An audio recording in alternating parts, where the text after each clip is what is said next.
of constant threats, the future of warfighting depends on more than just firepower. It depends on specialized resilience. Welcome to the Resiliency Algorithm, the podcast that unlocks the quantitative and qualitative strategies of the Integrated Prevention and Resilience Office. We're going beyond the headlines, analyzing the numbers, speaking to the airmen. Can you share a turning point? And predicting the challenges we're facing in building a force that's not just reactive, but proactive. Join us as we decode the future of resilience, one conversation at a time. Good morning and welcome back to the Resiliency Algorithm, the podcast where we go beyond the rank and dive right into the heart of service. I'm Darren Powell, the director of the Integrated Prevention and Resiliency Office here at Joint Base Lewis-McChord. Whether you are turning in from the flight line, or tuning in from the flight line, the family room, or somewhere in between, thank you for being here. Today's guest is someone who embodies leadership with humility and grit. I'm honored to welcome Lieutenant Colonel Richard Willie, Deputy Commander of the 62nd Air Wing Maintenance Group. Sir, thank you for joining us. Thanks, Darren. It's great to be here, and I appreciate the opportunity to connect with our airmen and their families in a different kind of way. Okay. Well, let's kick this off with something unscripted. No prep, no notes, just real talk. How do you balance the mission ready? How do you balance mission readiness with personal wellness for yourself and your team? I really love that you led with this one because personally, I'm quite terrible at doing this, and it's a constant struggle. I think it's going to come out in a couple of the other questions as well, but I'll start with the team. I encourage balance. I check in with people on a personal and professional level. I explore the need versus the want across the mission and the chain of command. There's a lot of things we all want, but we got to make sure we take care of the needs first. Sometimes those wants aren't a priority, and they just they don't get done or they shouldn't get done, at least not at the time. For myself, I've worked hard for the Air Force, but the Air Force has really worked hard for me when I needed it. I've been through cancer multiple times. Our son was born premature while I was going through school prior to commissioning.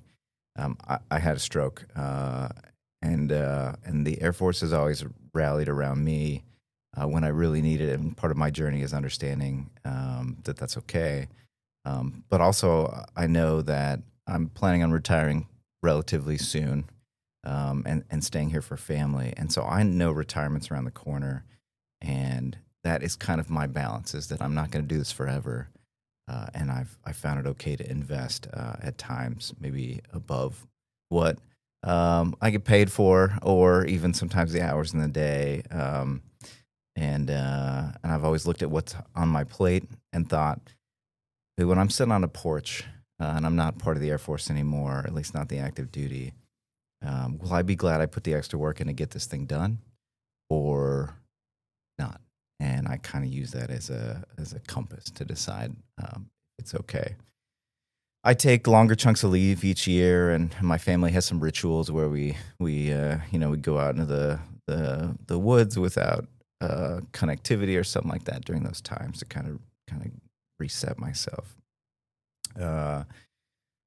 And I've been able to hold space for important events. Each week I stop by my grandmother's residence and I watch Jeopardy and Wheel of Fortune with her. And I'm like, boss, I got to go. Grandma time. Or my son's events after school. And I know where I can flex to something that's important and feel a sense of accomplishment and get that thing over the hump. And where, again, it's not important, right? No one's going to care in a day, in a week, in a year or so. It's really a constant struggle. I think it's going to come out through a couple of other conversations in these questions. But I really try to give myself grace to try and figure it out. I make mistakes. I apologize. Sometimes my wife's like, you're supposed to be home for this. And I go, this came up. And she's like, that is not a good excuse for not being home. And you're like, yep, I messed that one up. I'm sorry. I will do better next time. And we just keep that going. Wow. I think everything about that kind of embodies what we were talking about, the humility and the grit in your introduction. Thank you for being vulnerable with that. Let's lighten it up a little bit. Every leader has his blind spots. What's one skill you're terrible at, despite your position? How do you compensate for it? So we already talked about balance, but the biggest thing that I've had to learn as a leader is that I have to delegate and I can't do everything myself. I've always struggled with doing the work myself, knowing it would be what I want, what I'm looking for, and sometimes even what I think my superior is looking for, or what the team needs, um, and it would be something to be proud of. But I got to hand out work, and it might not be exactly what I envision, but if it meets the need, then I'm okay with that. And learning that's tough. Ultimately, we succeed as teams in learning to give good guidance and expectations while accepting variations. And I'll say, really, seeing how leaving people to solve problems on their own can produce even better answers than I can most of the time, overwhelmingly, was really an important part of my journey personally as a leader. And I think that's the best way. I still find that taking on work that helps my people focus on some of their priorities as well is an important part of leadership. To me, that's servant leadership is important too, where there are things that I can do on my own so that they can do what's important to them to show that I care about other people's priorities too. I'm not the priority. It's the mission and what's important for the unit. And it's been written in multiple places, to kind of look at work as, is this something only I can do? If it's something only I can do, then I got to do it. If it's not, then I can probably delegate. And then I just have to look at the team's balance and what they have going on and what's the best way to organize that work to get it done. And that has been, I'm happy working alone. I'm the person in the group project in school that was always going to deliver. And just working through that as an adult has always been a challenge. And I certainly make mistakes. And I talk with the team when I do. Keep working on it. I love that. I love that. I love that. I can totally relate to that in so many different ways. And it's definitely a leadership asset for sure. Let's talk about failures, not the kind that ends careers, but the kind that teaches us something. What's the most important lesson you've learned from a failure? So in my first command, my wife had multiple medical issues, including mental health and chronic pain. It was migraine related, to where she would be functionally disabled, sometimes bedridden for 5 out of about 7 days. So more than half of each week. Our son was born premature, 6 weeks not.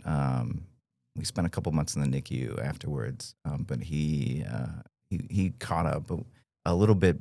Was always a little bit behind on math and language, and we caught up about third, fourth grade. I think is the first time he met minimum or averages for standardized testing. It was one of the most fantastic moments of my entire life. I was downstairs in a previous job here at McCord, and I remember when my wife called me.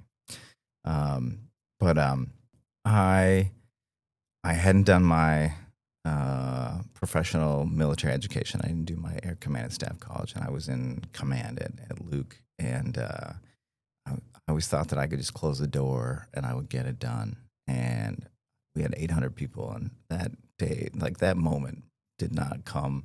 I would have had to engineer it, but I went home every day, and I'd kind of make sure Katie had taken her medication, and we talked about this, and we're comfortable sharing, and I would make dinner, and I would do homework with the kid and try and work on catching him up, and do some chores, and then I would probably doom scroll for a little while at night and just try and have some time to myself, which was not the best way to use that time, but that's what I did, or watch TV or something like that. And I couldn't find time in my life. And I remember when my boss called me at Thanksgiving, I think it was the second year in command, and asked, "Hey, we're putting a package in for you for a lieutenant colonel. Why isn't your PME showing done?"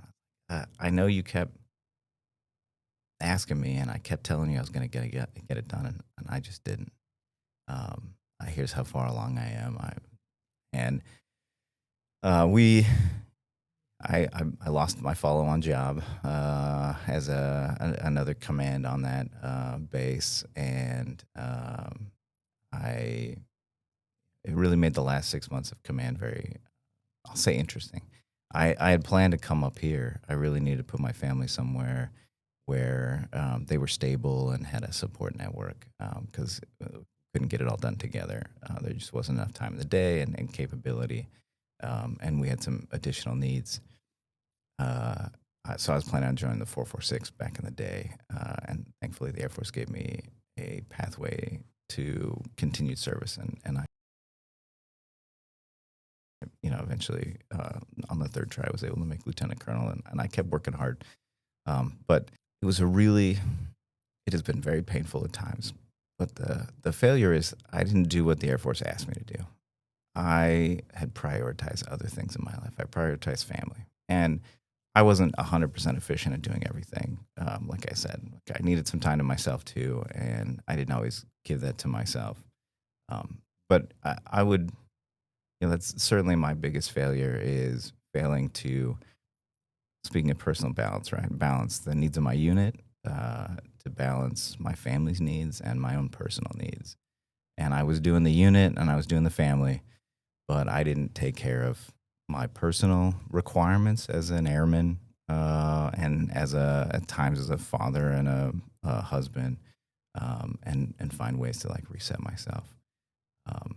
In hindsight, I'd make the decision all over again because we're still married. My wife's okay. We got to the point where some new medications came out and was treated and very down to maybe a headache, migraine, not even migraines. We're really with a couple other medications and handling some of the other comorbidities that were involved. We're down to maybe a couple headache days a month.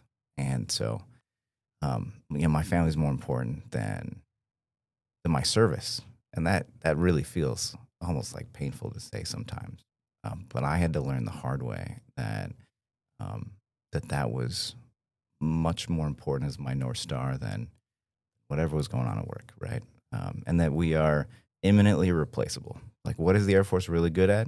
Replacing us. We move jobs, we retire, we separate, we continue to operate.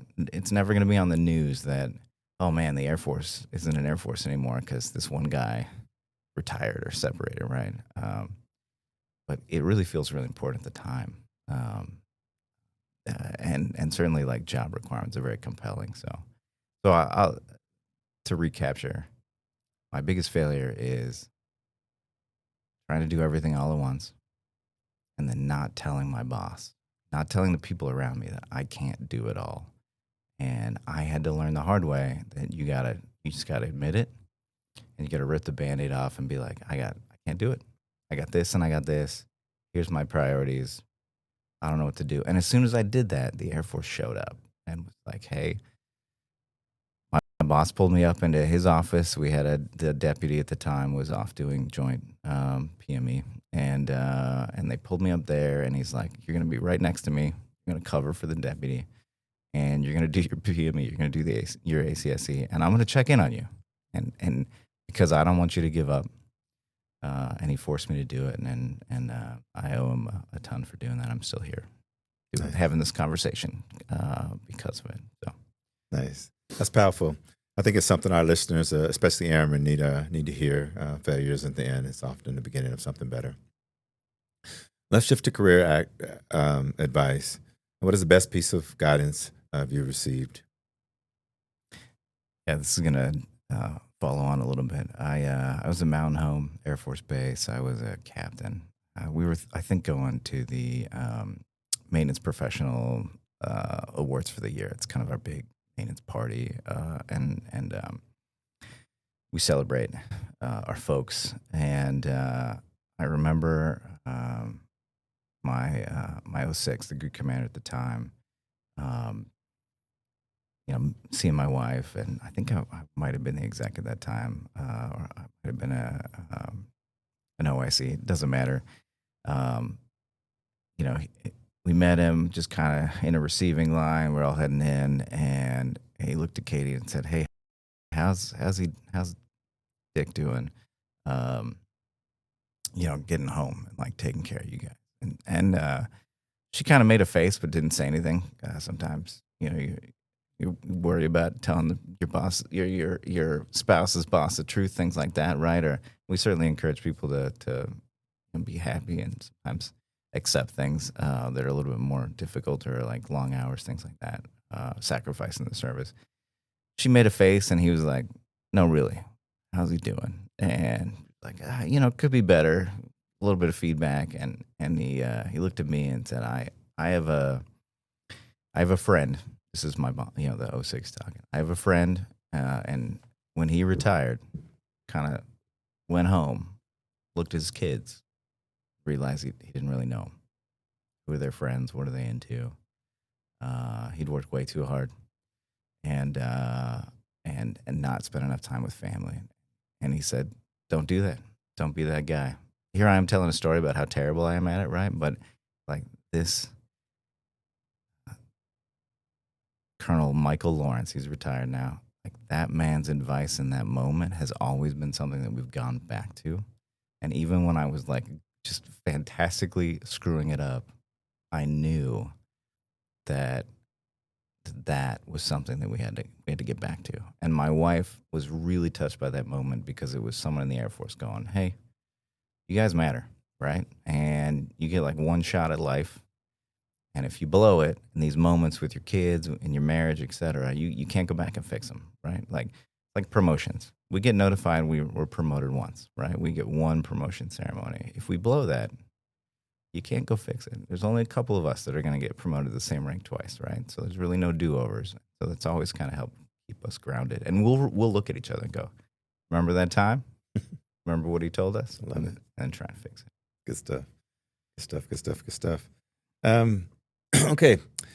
I love this question, and we've had it a few times on the podcast, and so I always like to hear this point because actually there's a song that recently came out by an artist that I just love, and he kind of used this quote in there. It says, "If you could go back and give your younger self one piece of advice, what would it be?" So I listed a couple of things, right? I wanted to be a pilot. I wanted to be an aeronautical engineer, and I married my high school sweetheart. I thought like, I knew how things were going to be, and then I ended up having a stroke at the Air Force Academy, and I wasn't pilot qualified anymore, and I placed into high school math. I was not as good as math as I thought I was, and they were like, "Hey, you should really rethink your major to be not engineering." And then my wife and I grew up into adults as high school sweethearts, and it was like, "Who are you? You were not the person I fell in love with." This is mostly from her, and like I'm adult me. This is who I am now. Well, that isn't what I thought I signed up for, and we made that work, and we fell in love as adults. And so when I saw this question, to me, I'd really go back, and I just tell myself that everything you thought you knew and that you become is going to change, and that's part of life, and that's part of growing up. There are things that you can hold sacred, and there's things you can really want, but boy, life is a journey, and the best laid plans are going to be blown up by sometimes the smallest things, sometimes really big things, right? Like family members departing, good, really great things happening, opportunities you never thought you'd have that you seize, and opportunities that you'll lose for various reasons. Just, I was so upset when all my dreams got changed, but I got advice to become a maintenance officer. I love airplanes, and I wouldn't take it back. I fell in love with the people rather quickly, and it's been a wonderful life. So if I could just give that kid a little bit of like a little bit of advice to go, it's gonna be okay. Keep working on it, and you're gonna get somewhere that you're happy with. That's what I do. I love that. I love that. I'm sure that's going to help somebody. Let's end with a moment of pride. What's one thing that you're most proud of accomplishing personally, professionally? So I really struggled with this one. There's so many things that I've done that I'm proud of, and I've been a part of over 19 years. However, I just came off 3 years of command, squadron command, and it's still pretty fresh in my mind. I'm proud that we constantly worked in the unit to build a climate of dignity and respect. That we were uncompromising in our expectations of how to treat each other, and that for airmen whose time continued or ended, good or bad, the feedback we got as a unit is that we'd done the right thing, that they understood.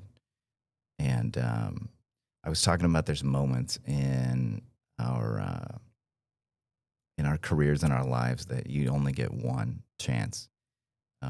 And I really had to learn in my first command that that's the case. And so I'm just proud in the last time I had that I think that we did a good job of when that was the time. Didn't matter what else was going on. We knew we had to show up for an airman on that day, in that hour, in that moment in their life, that my command team, that the unit, that we did that. No matter how many hours it took, no matter what it was, that we didn't drop those opportunities where there was only one chance to get it right. And that included, I've been a part of funerals and burying airmen as well. And that the unit will remember those for the rest of their experience. I will move on at times as a commander, like there's going to be something else, but there are people who that moment, they get one shot. So I'm just proud of having opportunities in my own life that caused me to realize that I have to go out of my way to make sure those things are right when they come up. Nice.